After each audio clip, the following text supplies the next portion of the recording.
महाभारत का 17वां दिन समाप्त हो चुका था। कुरुक्षेत्र की धरती पर युद्ध के कोलाहल के बीच एक महान योद्धा वीर गति को प्राप्त हो चुका था, कर्ण। उसी रात अर्जुन गर्व से भरे हुए थे। वे भगवान श्री कृष्ण की ओर देखकर बोले, हे केशव, कितना बड़ा अहंकारी था कर्ण। सोचता था कि मुझसे बराबरी कर ले।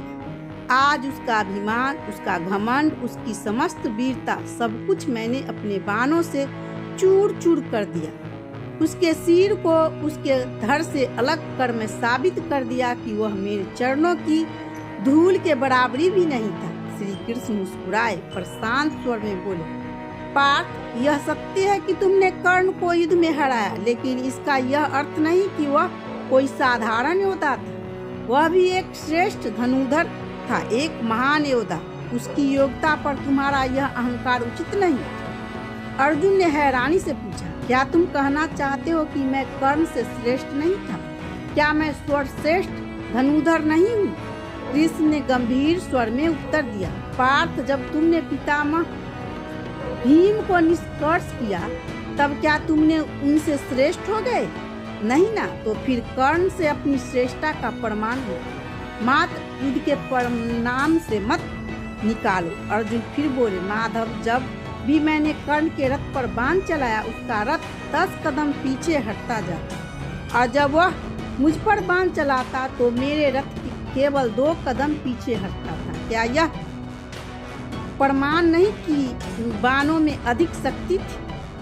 अब श्री कृष्ण मुस्कुराकर सत्य का रहस्य खोला, पार्थ, जिस रथ पर मैं स्वयं बैठा था, तीनों लोग का भार लेकर उस रथ को कोई एक बाण भी हिला नहीं सकता था। कर्ण के बाण जब उस रथ को 2 कदम पीछे कर सके, तो सोचो उसके बाण में कितनी शक्ति थी। अब तुम ही निर्णय लो, पार्थ, किसके बाण अधिक प्रभावशाली थे? अर्जुन यह सुनकर सब स्तंभ रह गए। श्री कृष्ण ने आगे कहा, और सुनो पार्थ, कर्ण का वध तुमने नहीं किया, बल्कि उसका वध तो उसके गुरु परशुराम के श्राप ने किया था। तुम केवल एक माध्यम बने। अर्जुन ने आश्चर्य से पूछा, क्या कर्ण को परशुराम जी ने श्राप दिया था? कृष्ण ने कहा, हाँ, जब कर्ण को गुरु द्रोण ने शिक्षा देने से मना कर दिया, तब वह महेंद्र पर्वत पर परशुराम जी के पास गया। परशुराम केवल ब्राह्मण को ही शिक्षा देते थे, इसलिए कर्ण ने ब्राह्मण का वेश धारण कर उन्हें धोखा दिया। कृष्ण बोले, कर्ण ने परशुराम जी की निष्ठा से सेवा की। परशुराम उससे इतने प्रसन्न हुए कि उन्हें एक एक करके उसे सभी दिव्य अस्त्र की विद्या दे डाली। एक दिन परशुराम जी उनकी गोद में सिर रखकर सो गए, तभी एक रक्त पिशाचु ने कीड़ा उसकी जांघ में काटने लगा। कर्ण को असहनीय पीड़ा हुई, फिर भी उसे हिलना तक उचित नहीं समझा। तभी गुरु की नींद न टूटे, उसने हिलना तक उचित नहीं समझा ताकि गुरु की नींद न टूटे। कीड़े के काटने से उसकी जांघ में रक्त बह निकला और उस गर्म रक्त की अनुभूति से परशुराम की नींद टूट गई। उन्होंने देखा कि कोई सामान्य ब्राह्मण इतना दर्द सहन नहीं कर सकता। उन्होंने कर्ण को झूठा समझ लिया और क्रोधित होकर बोले, कर्ण, तुम ब्राह्मण नहीं हो, तुम क्षत्रिय हो। तुमने मुझे धोखा दिया है, इसलिए मैं तुम्हें श्राप देता हूँ कि जब तुम्हें सबसे अधिक इस विद्या की आवश्यकता होगी, उस समय यह विद्या तुम्हारा साथ नहीं देगा। तुम्हें युद्ध में अपने रथ की सहायता नहीं मिलेगी और तुम्हारा रथ भी तुम्हें धोखा देगा। कृष्ण बोले, हे पार्थ, इसलिए वह कहता हूँ कि कर्ण का वध तुम्हारे हाथों से नहीं हुआ, वह तो उसके गुरु के श्राप से हुआ।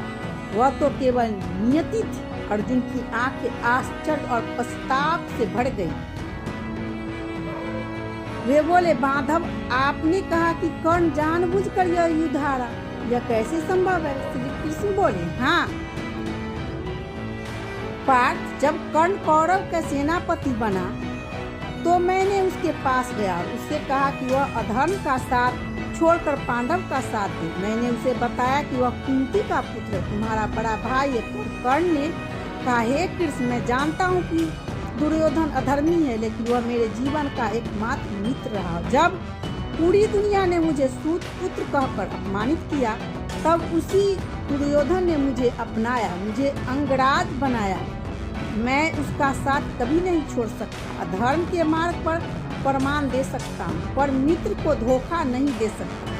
कृष्ण बोले, कर्ण जानता था कि यह युद्ध धर्म और अधर्म के बीच है।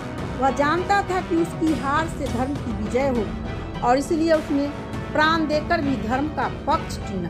वह योद्धा नहीं, वह धर्मात्मा था। उसने अधर्मी मित्र की सहायता कर स्वयं मरकर धर्म को जीवन दान दिया। कृष्ण की यह बातें अर्जुन के हृदय को झकझोर गई। वे चुप थे, मौन थे। कृष्ण बोले, हे अर्जुन, तुमने कर्ण को केवल युद्ध भूमि में देखा, उसकी बाणों की शक्ति को देखा, परंतु तुमने कभी उसके हृदय में नहीं झांका। कर्ण जैसे महान योद्धा, जैसे दानवीर, जैसे मित्र युगों युगों में एक बार भी जन्म लेते हैं। जिस दिन तुम्हें कर्ण के जीवन का पूर्ण सत्य ज्ञात होगा, उस दिन तुम अपने मस्तक को भूमि पर रखकर उस महान आत्मा को प्रणाम करोगे। कर्ण का अंत हुआ, परंतु उसकी कथा, उसका त्याग, उसकी मित्रता और उसका जीवन उसे सदा के लिए अमर बना रहे। महाभारत का यह अध्याय हमें सिखाता है कि महानता केवल विजय से नहीं, अपितु उस संघर्ष में है जिसमें कोई मनुष्य सत्य, निष्ठा और धर्म के लिए सहायता है। जय कर्ण, जय धर्म, जय श्री कृष्ण।